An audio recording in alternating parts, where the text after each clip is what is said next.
All right, so something to go along with equilibrium is Le Chatelier's principle. This does things in a much more qualitative way, so less math for sure than the equilibrium constant. But using Le Chatelier's principle, you can, in a general sense, predict, is the reaction going to move towards the products or the reactants if we make a change to the equilibrium system? All right, so Le Chatelier's principle states any change to a chemical system at equilibrium causes the reaction to move in the direction that will minimize or offset the effect of the change. So that's his textbook definition. Okay, so what that means is that if you cause a change to a reaction, if you remove something, all right, that reaction is going to work to replace what you removed. If you add something, the reaction is going to work to use what you added. Right? Whatever you do, the reaction is going to try to do the reverse, to get back to its equilibrium constant by reversing what's going on. So, it comes in handy to kind of, especially when dealing with just adding and subtracting reactants and products, it's easy to kind of think of this in terms of a balance. All right? So when you're at equilibrium, you're balanced. And then if you change one side or the other, then you're going to have to do something to the opposite side to get things back to being balanced. Okay? So, another way of thinking about this, and this is something I recommend writing down.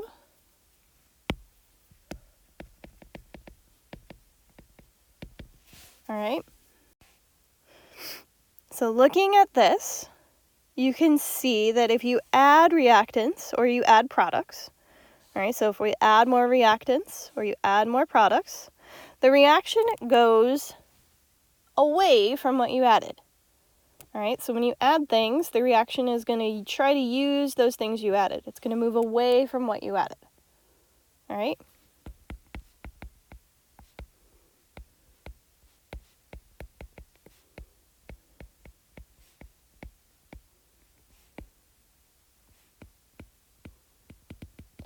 All right, if you remove things, all right, so if I remove reactants or I remove products, all right, the reaction is going to move towards what you removed to try to replace it. All right, so if you remove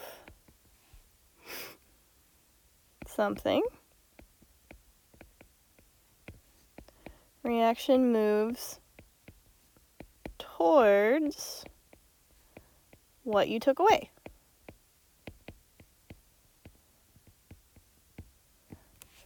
Right? And this should kind of make intuitive sense because the reaction, in order to get back to its equilibrium, it's either going to have to use up what you added extra, or it's going to have to replace some of the things that you removed.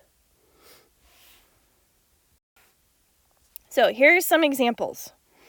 So we've got our reaction up here. So consider this equation. If I remove hydrochloric acid, all right, so when I remove things, my reaction likes to move towards what I removed. It's going to try to replace what I took away. So HCl is a reactant. So that means it's going to move towards reactants, or you can also refer to that as going left.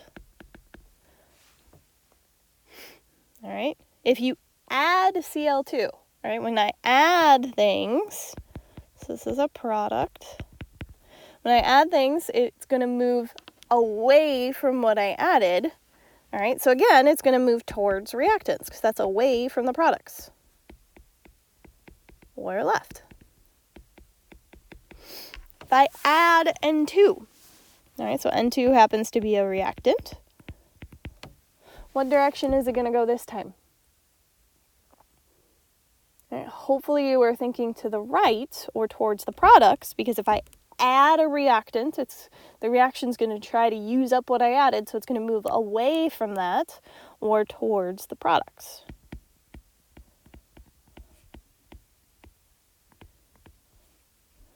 Okay, so that's going to be our right. Let me switch colors. So if I remove NH3, all right, so is NH3 a reactant or a product? It's a product. All right, since I'm removing things, it's going to move towards what I removed.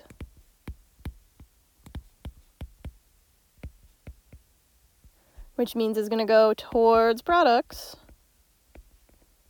or right. All right, if I add HCl, whenever you add, it moves away from the addition. All right, what is HCl?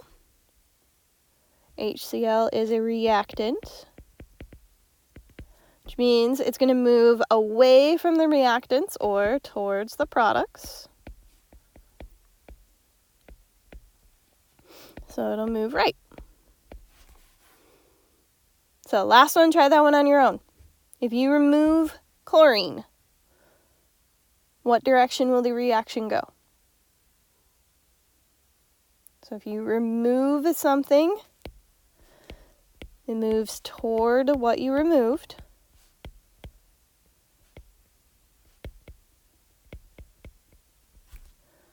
All right, which then means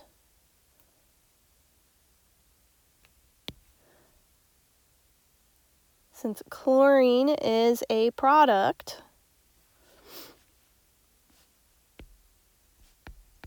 it's going to move towards the products or to the right.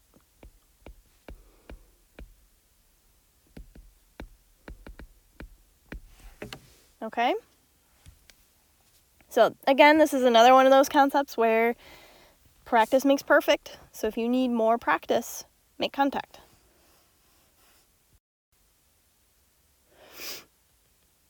So there are a couple other things aside from, increasing or decreasing the concentration of your reactants and products that also cause an effect with Le Chatelier. The first one is whether or not your heat, you can add or remove heat. All right, so you can actually end up treating the heat like a reactant or a product, but you got to figure out which one it is first. All right, and that depends on whether or not you have an exothermic or an endothermic reaction. All right, so exothermic means that your system is going to gain or lose the heat. All right, exo means exit. All right, so you're going to lose the heat. Sorry. All right, so does that make the heat seem more like a reactant or a product? So if it's something you're going to lose or give off, all right, so that's going to mean that you treat heat like a product if it's exothermic. And then from here, you apply the same rules we've already talked about. Endothermic is the exact opposite. So endothermic means that the system is going to gain heat. System gains heat. Try to be grammatically correct here. So then, in that case, if it's gaining the heat, it's something that it needs to kind of get going, then you treat it like a reactant.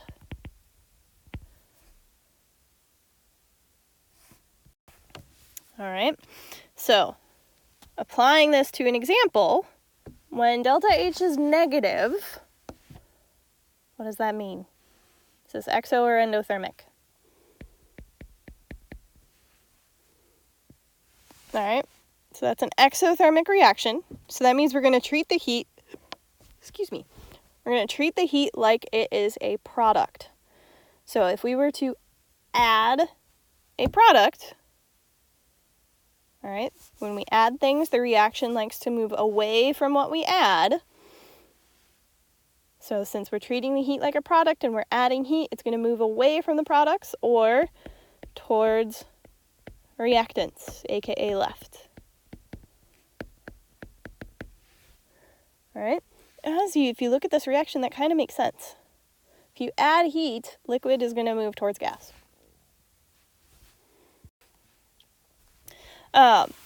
So pressure in Le Chatelier's principle. pressure only has an impact on reactions if there are gases in them. If there is not a gas, as long as you have at least one compound that is a gas, then pressure may have an impact on Le Chatelier's principle. So when pressure increases, the reaction moves towards the side with fewer gas molecules. All right. So in this reaction, you can see you have 2 gas molecules on the left side, and then it's liquid on the right side, so there's 2 gas versus 0 gas. All right. So what direction will this reaction go if I increase the pressure? Yeah, it's going to move to where there's fewer gas molecules, so it's going to go right. If I decrease the pressure, the opposite will happen. So what direction would it go in that case? Left. All right, so increasing or decreasing concentration, increasing or decreasing heat, and increasing or decreasing pressure all can have an impact on the equilibrium of a reaction, and you can use Le Chatelier's principle to predict what will happen.